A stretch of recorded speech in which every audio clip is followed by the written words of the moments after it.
Whose is this? Leo, can I give you your thing back? Just so I don't drop it. Thanks. Okay. Okay. Oh my gosh. Hello, everyone. You know what? Today I'm going to talk to the new agents. And if you all want to learn something, that's fine. But you probably all have your things in life that you do. Anyway, my name is Laurie Chrispen, and I love what I do. I absolutely love what I do, and I've loved it for 40 years. And I think that it's important to share that with other people at all times. And so hopefully, I'll just talk to these guys right here. So I just hit this button. Yeah. Did it work?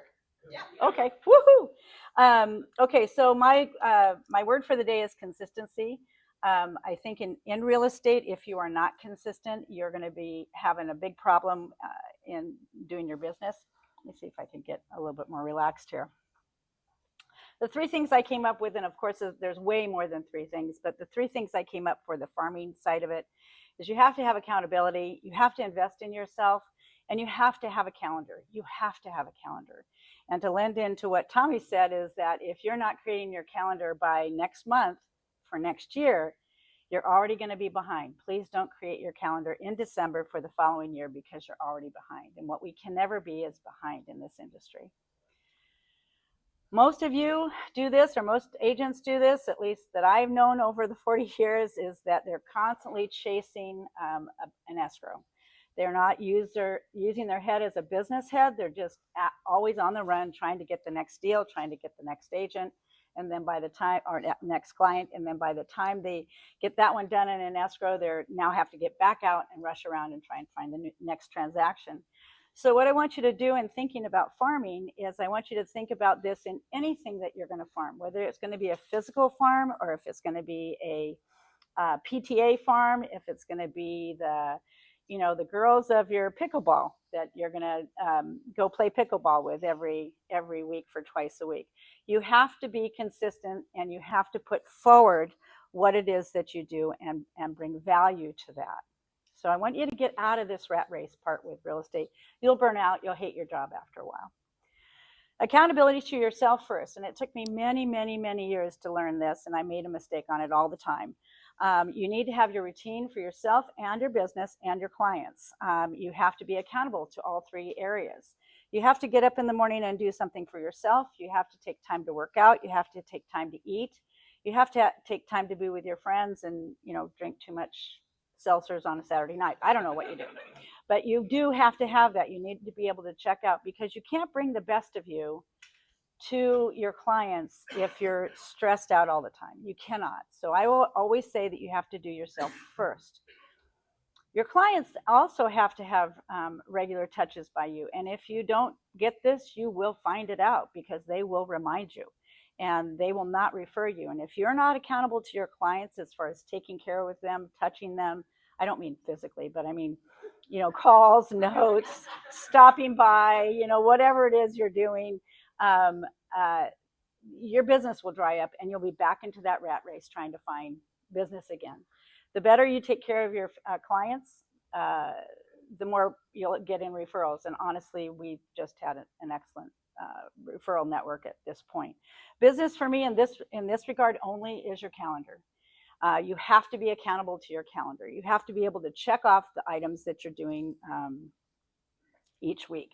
I say dress for success for yourself, because when I was most depressed, and when, after 40 years, and I think those of us that have been in the business a long time, we ebb and flow in our moods towards our business. We have good years and bad years maybe. And what I found is when I wasn't getting up in the morning, going to work, getting dressed, putting the makeup up, and presenting myself, then the business wasn't showing up. When I go to work and get dressed, guess what? Business shows up. It's kind of crazy. And also helps your mood. I would imagine that none of you work 8 hours a day, but you're probably all on 16 hours a day. You probably don't work 2.5 hours a day. That's the average for realtors. That's the state of our business right now. You actually only put in 2.5 hours each day. My position is dress for success, get up in the morning, do your work that you're supposed to do, and then get undressed and do your play. Don't be on 18 hours a day. The new people, I'm sorry, you got to be on 18 hours a day. So because you're going to be trying everything under the sun to find where your niche is, as far as where you're going to be, where you're going to shine, where your personality and your business is going to be the best. I always say take time off, and I always say take care of your health, because once your health goes at my age, you can't do anything and you feel lousy and you just, you just can't do it, but you have to do it. For your clients, these are the areas that you have to bring to your clients. You have to bring value. And if it's nothing more than enthusiasm because you're brand new, bring your enthusiasm. Bring your, I'm going to work harder than Laurie any day because she's old and she can't hack it anymore. So I can work 12 hours and she can only do 6. I mean, bring that. I don't mean to say nasty things about me, but that should be the attitude, right? I'm going to be working smarter. You're going to be working harder. And pretty soon, you'll be working smarter too, and you'll have all the business that goes along with it. Expertise. Nothing makes me more crazy than when I hear of an agent that calls the escrow officer and asks them to do the net sheet when they first take a listing. That makes me crazy. If you don't know how to do a net sheet on your phone or in person, I do a net sheet in person, old school, write it out, and I present it to my sellers before I take the listing. My standard words are, if the numbers don't work, we don't need to worry about the contract. I can't tell you how many times I hear that an agent has gone to escrow and gotten a net sheet. If you can't explain those numbers, as a new agent, you better know what every one of those lines are and how to calculate it. If not by hand, on your computer, on your phone, you should be able to do that. If you need to bring the lender with you to do the net sheet, then bring the lender with you and just say, hey, this guy's part of my team. He's going to do the net sheet for you until I learn how to do that. We used to be able to calculate payments for buyers. We used to be able to do that. Now, because it's so FICO driven, you got to get the guy out there to help you. So get them. Make them your prime partner in this so that you can know what you're doing. Understanding is something I think that comes with doing the transactions. And so that's, all of us old people have been through, keep going over here. Maybe you're not all old. I don't know. Experienced. We've gone through it. We've known all the things that can go wrong, and we can counter things. But you have an understanding in life. Bring that to the table when you go to your clients. Bring your understanding of people and places and what they should do. And, oh, my father did this or my grandmother did that. You all have stories. Bring those to your customers. You'll be becoming more real. And if you have your expertise and if you have your enthusiasm, then you're naturally going to bring your value to them. Be comfortable in that. I think that would be my advice to the young people. And back to Tommy, my favorite thing in the world. I have this a little upside down. You need to set your goals first. And then once you set your goals, you have to have a budget. If you don't have a budget, you will not make any money in this industry. You really will not, because you'll overspend or underspend, and you need to have a budget. So goals, so for instance, the old days, I don't know if this is still the case, I'm talking about farming today. So farming, we would say for every 100 doors, you would get one client, one person for your database now is how they would say it.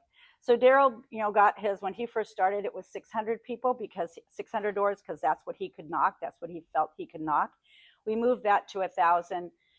We bumped it up to 2,000, but he couldn't take care of it properly. So we pulled it back down to 1,200, and that seemed like an easy schedule for him. Those of you, okay, let me go on to the next one. I'm getting ahead of myself.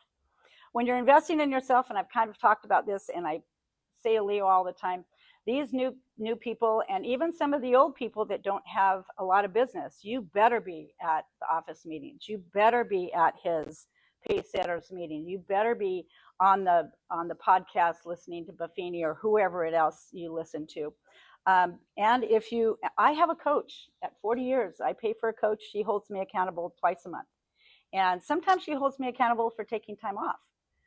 Because I have my business to where I'm very consistent in what I do. But sometimes she's saying, Laurie, you need to take some more time off. And that's what we concentrate on. But you need someone to talk to you. And if that's Carrie, lean on Carrie. Sorry, Carrie.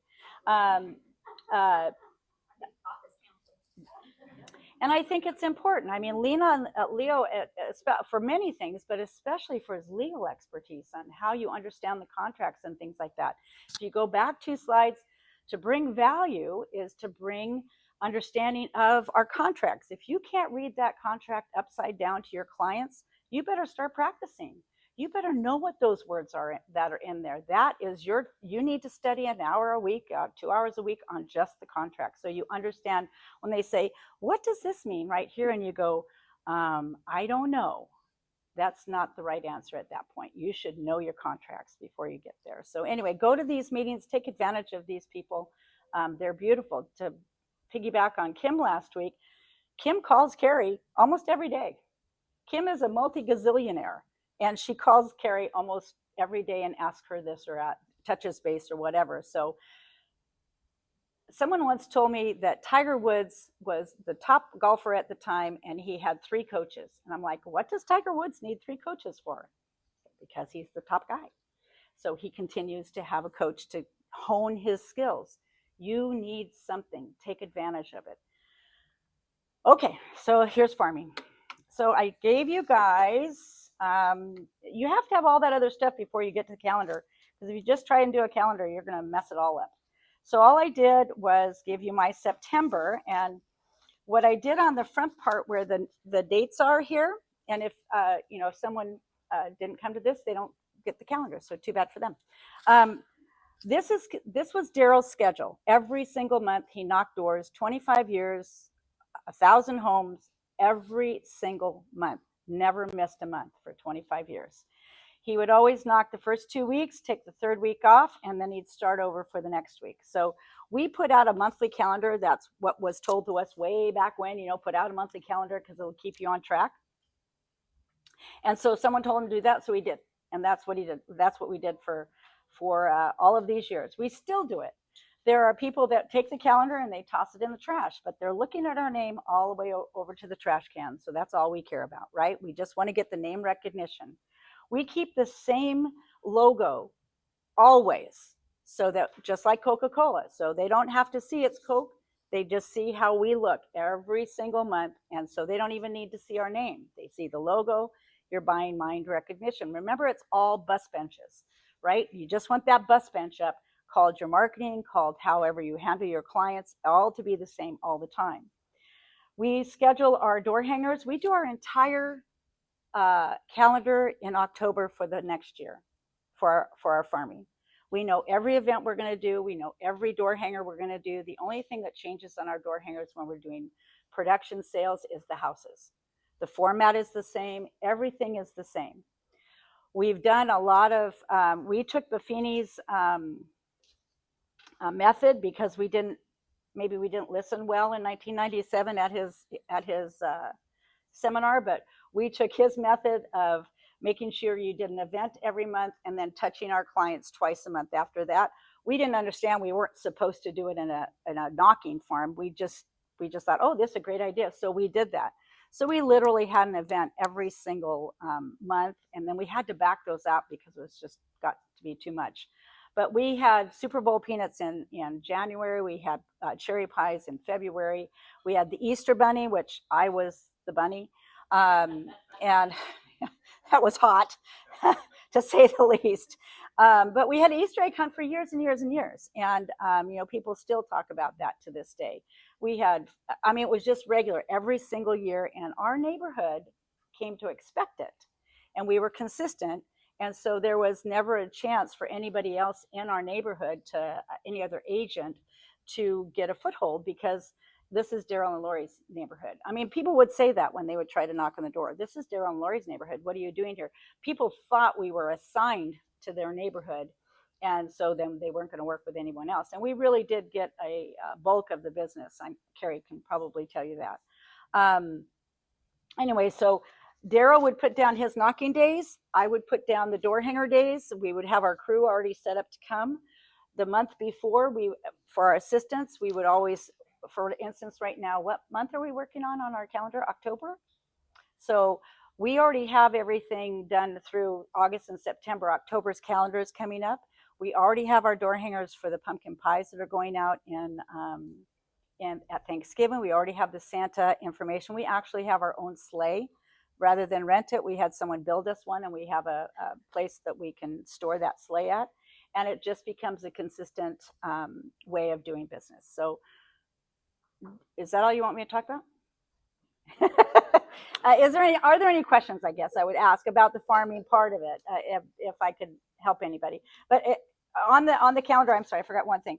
We do this every month. Actually, Rita and I have done this for years and years, every year, and I analyze what we've paid the year before on whatever this event is. Typically, our budget for our farming is about 20. It was about 20,000, 22,000. When it gets up to 25,000, we kind of try to um, cut it back a little bit to keep it in place. We at the time when we started that, we knew we had to do 2 sales just to cover our marketing transactions. I think we always had at least, I'm going to say, 30 sales. At some years we got up to 70 sales. So we're not the same hitters as Kim was. Kim is an anomaly in my opinion, an incredible, amazing anomaly. But she is. But most of us, I think, would fall more into what I do, as far as the numbers, what I do, and I think that's a comfortable place to be as far. And we did it by physical knocking on doors. But this marketing plan can be plugged into anything you do on a regular basis, anything, and any group of people that you work along. You have to have your plan in place before you go out into the next year, because if you don't, you'll be scrambling every month to do this stuff. And you want to be in front of people, not in front of your calendar, right? This is your accountability here, not your focus for the next year. So So for new agents, what would you recommend they put out as some of their first pieces? Are there, do you have anything in particular that you've gotten better results from than others? we I think the numbers are just like they were way back when. I don't think things change. You need to see someone face to face 6 times before they even know who you are, right? Because real estate agents, for the most part, are fickle.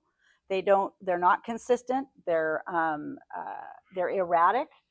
So I think if you just got out there, I think the best thing, in my opinion, is a notepad, because the notepad never gets thrown away. It gets shoved in a drawer, and there's your name and face. I mean, we've had people where we've sold houses and our estate people open a drawer and it's all Daryl and Laurie in the whole dang drawer, just everything we've ever done. And so that makes it super easy for family members to find it. If you have anybody that's passed away, it's like, oh, it's a Daryl and Laurie show in here. Um, so I would say notepad is probably your most efficient. Good business card. I think you should have your business card on your phone that you can easily forward to someone. Hey, what's your number? Let me send your business card. And so that's sent right out. No dig, guys, but it was, yeah, no, no dig, but just you should be able to either whip out a card, or you should be able to say, let me send you my business card on your phone right away. And actually, some young agent at one of the Buffini things was the one that taught me that, that you need to have that ready to go in a moment's notice. So I think notepads is probably the most. How about community events during the year? Or how frequently are you doing those? And what type of events? So we do Santa Claus every year. We bring Santa to our farm area, our neighborhoods, and so that's in December. In November, we have pumpkin pie drawing, which is really not a drawing. I give away 200 pies every year, and me and the girls now, hand them out. Shauna, by the way, has picked up Daryl's schedule, so she's the walking person. I was never that person. I was always the back person that did all the stuff, but I think you need both sides of that. So she's our face now and doing a fabulous job at that. And so let's see. Um, we did the Easter Bunny for years, and that was a real successful thing. We had a park in our neighborhood, so it just lent to that. We did the ice cream social this year, very successful. I can't believe I didn't think about this. That was Shauna's idea, and she pulled it over and pulled it off magnificently. We do Super Bowl peanuts. Let's see what else we do as far as community. We do the Cypress Festival. Yeah, we give away we say, come and get your free chili thing. Um, we do the shred event. Sean and I did, before COVID, we haven't started it back up again. Sean and I did a promotion in our neighborhood, and we held it at one of the local restaurants, and we talked to people about, if you've ever heard the latte factor, about how kids can learn how to save money, because so many of our kids these days aren't saving money and aren't putting away to buy houses and stuff. That was a great event what we did for the community. Um, we've just gotten our SES. What do we have? There you go. That one. We've got that one. So that's going to be a new thing that we're going to plug in and start trying to take advantage of as well. Or not take advantage, but implement is a better word, I guess. How would you suggest a new agent chooses? Great question, Carrie. So my suggestion is I would go in and go back for the last 2 or 3 years, and I would see who, if anyone, has any kind of command in there. If you don't have anybody that has over 20% of the sales in a specific neighborhood, even though they claim to be the neighborhood professional, I would say that would be a nice area ripe for the fixing. You need to take on a neighborhood that you feel comfortable in. So if, like I would, and not saying I couldn't sell houses in $1 million neighborhood, but in my early years as an agent, I didn't feel comfortable there. For me, it was more of a blue collar neighborhood. That's where I felt comfortable talking and interacting with people, because you have to be yourself. So if you feel comfortable doing that, we worked with an agent. I don't know if Carrie will ever see this. His name is Kerry Harabedian, but he just knew he was all that in a bag of chips, and guess what? He was. And so he went into his service areas and did a fabulous job.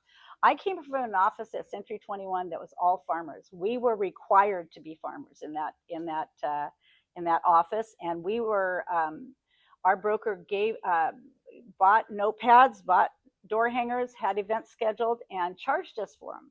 And if we didn't go out and get them out, they would sit on our desk, and he would charge you for the next one, and he would charge you for the next one. And then when you close an escrow, he'd take all of his money back out that he had charged you for, whether you used it or not. And so what that created in our office was a number of farmers, or a number of people that did their marketing really well, because if you didn't put out his stuff, it was going in the trash and you had to pay for it anyway. So he forced that on us, and I think at the time it was a really good thing.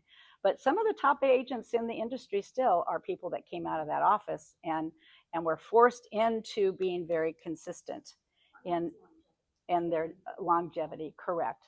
So I think yes, it is.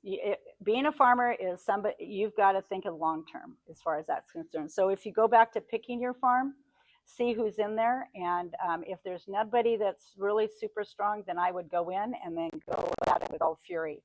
When anybody else would try and knock our farm, Daryl's very territorial, and I was the one that had to create all the marketing. So if we put out a calendar each month with evidence of production on the back, or some kind of good information on the back for the neighborhood, and then we do a door hanger. So we would hit the farm twice a month. When there was a suspected intrusion by another agent, we would go out every week with marketing. Every single Saturday, they were getting something from us. So he would just really circle the wagons in our service area, because he didn't like competition in there. He wasn't banging on their door with a gun or anything. What, I don't know what he did. Yeah, maybe. I don't know. Anything else? Anybody have any other questions? Is there a good time of the day that you did the door knocking? Daryl started at the traditional time. He followed all those traditional rules, and he knocked from 4 to 6. I think that after maybe 10 years, he started going 3 to 5, so he could be done by 5 o'clock. And then towards the latter years, remember, he did this 25 years, and I am telling you the truth. That man never missed a month for 25 years. And he got bit by a pit bull, and and it made him even madder, and he knocked more. So he's just maybe a little different than most people. But anyway, he then went more to the mornings. But he was, when people know who you are, when they've seen you in the area for so many years, it doesn't matter if you're going then from 10 to 12 in the morning, or you're going from 3 to 6 in the afternoon. But in the first 5 to 7 years, 5 to 10 years, you probably need to do that when people are home. And let me just tell you what he did. So he would spend 2 or 3 seconds at the front door. Hey, Joe. Hey, Mary. He got to the point where he would remember people's names, their dogs' names, their kids' names, things like that. I just dropping off the calendar and notepad. That's what he did. That was his job, calendar and notepad, when he knocked. And he was on and off their door in 2 or 3 seconds. He didn't want to start a conversation. Are you looking to sell? He never did any of that.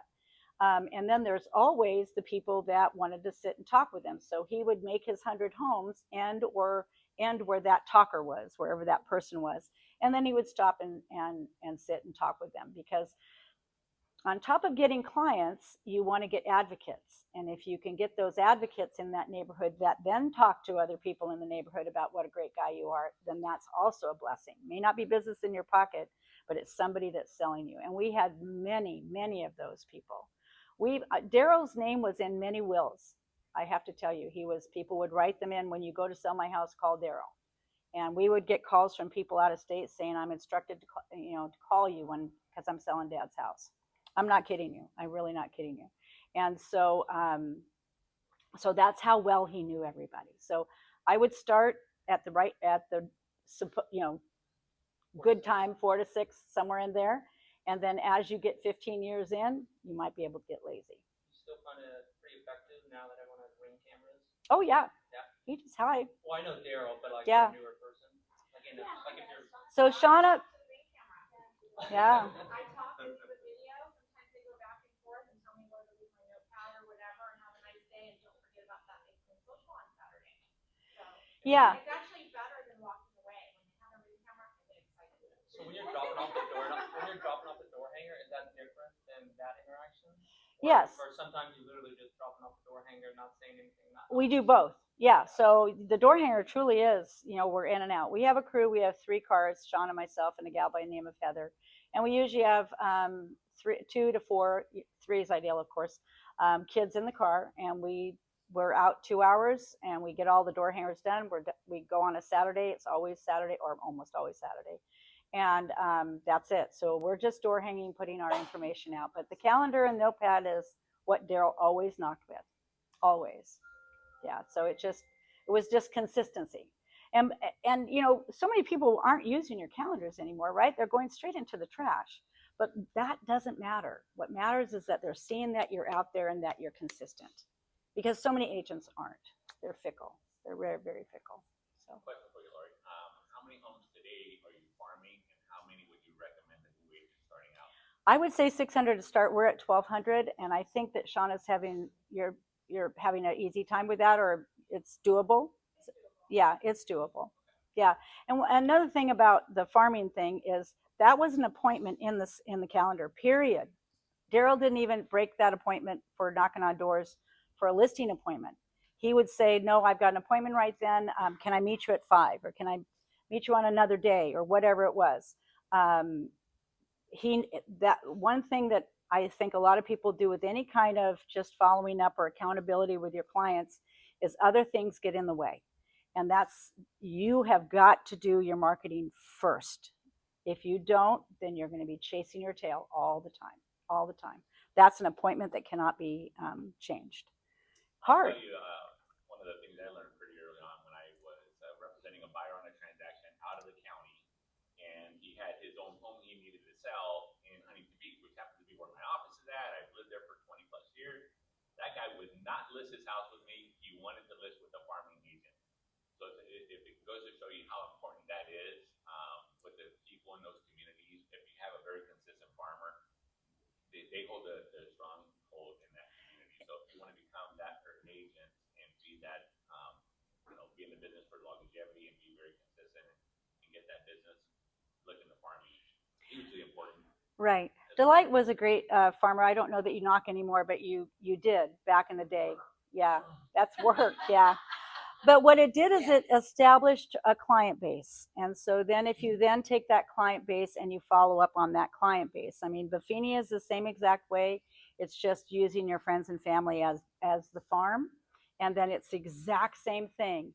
You're bringing value, you're bringing enthusiasm, you're bringing expertise to the picture. You made a good point, because the whole idea of farming can be different levels. It doesn't have to be farming. It doesn't have to be flyers. I mean, you could be farming your people on your social sphere. Yeah. So a lot of it, from the old days of farming, is now I've got so much follow business.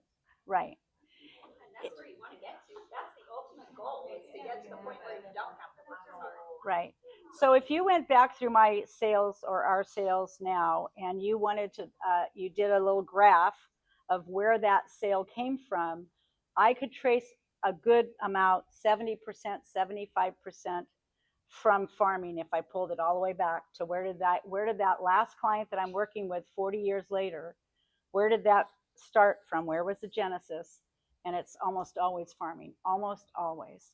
Because then your farming then gives you your open houses. When we had open houses, it was an event. I can't tell you how many times Daryl cooked hot dogs and invited everybody to come have a hot dog at his open house, where he got to talk to them, and that created an event.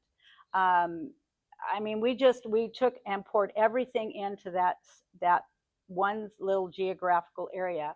And like the light said, you can do the same for your baseball team, your kids' baseball team, your PTA, your pickleball group, whatever it is that you love to do and do it consistently, make that your farm. And then branch out and do nice things for people and go back to the film here. Bring your expertise, bring your enthusiasm, bring your value, and then you will have business. Nonstop business. We have nonstop business. So I had a question for you. So I know you guys dominate the farm and you're obviously selling a ton of homes to people now outside of the farm when they leave, right? What are you doing for past clients, and how do you keep in front of them when they move your farm to, let's say, Irvine or whatever else? Are they on some kind of drip campaign? Yes. So we went to Buffini in 1997 and then didn't go back. And I didn't go back until 2009 when Daryl was starting to feel like he didn't want to be in the business anymore. And so I had to learn, I know this is surprising, I had to learn how to take a listing because Daryl had done that all these years. I had worked with the buyers, done the back office. I was an expert as far as that's concerned. So I went back to Buffini and started tapping into everything they suggest, which is the exact same formula. It's the exact same thing. They get the emails, they get something of value in the mail. We have to make the calls, we have to write the notes. So we follow his rules on that. That's where I get my coach from. My coaching is out of Buffini. And so, yeah, we use those because a lot of these are now past clients and they refer us everywhere. Do you use a certain program for that? I was going to say, talk about contact management. My CRM? Yeah. So Buffini is my contact management. So I use that whole thing in there, and I really do like it. I had Top Producer for years, and we actually still do have Top Producer because all of the farm is in Top Producer. So I only brought over the client base that was past clients and things like that, not the whole farm. So we do still have that Top Producer. Yeah, there's a lot out there. There are. I mean, you get a free CRM with Remax, the KB4, which is a phenomenal program. Yep. It does everything you possibly could want it to do. But whatever program you use, you have to use it. Yeah. I mean, it's consistent, and you've got to put the information in, and you have to keep track of everybody there. And I need a coach. I mean, I'll be honest with you. Daryl was, I'm really saying nice things about him. It doesn't sound like it maybe, but he was very much a bean counter as far as we need to do this, we need to do this, we need to do this. So he kept us on board all the time. When Daryl kind of started stepping back, and I'll be honest with you, Daryl is still a consultant. He knows more about what's on the market, what people have reduced, how much prices are. He knows more than most people that are in the business every single day. He can tell me what's on the market and who sold what. So I switched over to a coach so that she would hold me accountable, and that's exactly correct. If I'm not inputting my stuff into the computer, into the CRM, she is after me. She's after me. Because, I mean, eventually you want to get to the point where you can't remember all the people in your past clients. No, I don't. So somebody will call you, you can go to your CRM, look at your notes, see what they've done, and before you call them back, that's right, I had this conversation with her. When you're farming, at the office, we have what they call farm cards, right? Which a lot of people have used for years, and you can write an address, and as you're walking through, you can check what they talked to them or write a note. Then when you get back to the office, you can transfer that information to your CRM. So one of the things that I think is really great, and I know Shauna does this, and Daryl did not do this, is she does write notes to the people that she's run into. And said, nice to meet you today, and just pop the note in the mail, and off it goes. So there's always improvement on what anybody does. Daryl was bigger than life. Daryl broke up fights in the neighborhood. They'd call him up and say, the so-and-so's fighting on McClellan, and he'd go over there and break up a fight. So it was kind of weird. He was really very involved in everybody in the neighborhood. Yeah, it was crazy. And so I was going to say something, but I've already forgot. Oh, well. Any other questions? Shh. Thank you, Laurie. Oh, Laurie, you want to share your morning routine, something to get your mindset ready to go door knocking, make sure that we keep attracting all this good stuff to the life? so, it's kind of funny because I kind of have a morning routine, and then that guy wrote a book, The Miracle Morning. So the Miracle Morning is way more than I do, but it does lend along the same lines. So I get up in the morning. I'm typically up by 6. I make my coffee and put the dishes away I didn't put away last night. Then I sit down and I do my meditation and my journaling for the day, and that usually takes a good hour. That whole part takes a good hour. Then if I'm not going to my trainer twice a week, then I'm out doing my walk or my run. I get 6 days a week of exercise, I think. And then that really gets my day started. I try not to start working before 10 o'clock, to be honest with you, because I don't want to give that morning routine up. But I find that it does help me get on to my day. I'm sorry, Tommy, did you have a question? Oh, okay. Yeah, so I do. And I'm a reader. I love reading. If you don't like reading, get the audio on these books. I think from a philosophy standpoint, you have to read books like The E-Myth when you're brand new in the business. You have to read Acres of Diamonds, The Greatest Salesman. You have to read those books to get your brain in the right spot. And then you have to be on the podcasts of these people that are telling you what to do in the business. You have to be. You have to learn in this industry all the time, because you'll never know when someone's going to ask you a question. And you'll know it because you've read it. Am I done? Okay. I'm done.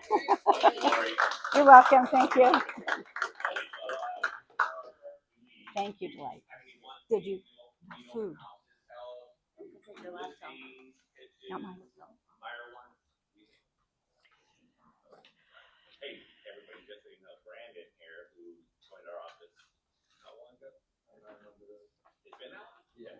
So he just put his first deal in escrow. Yeah. Or he's the listing agent on that property. So, and Nice. he also recommended it to the office. So it's full circle. That's awesome. Thank you guys. Have an awesome day. Happy selling. That was awesome. Why Was were it you all right? nervous? I was so nervous. I feel like I got out off my list. You did. Thank you. I don't feel like I did great, but that's okay. It's all right. It's done. It's done. It's done. You did very good. You can breathe.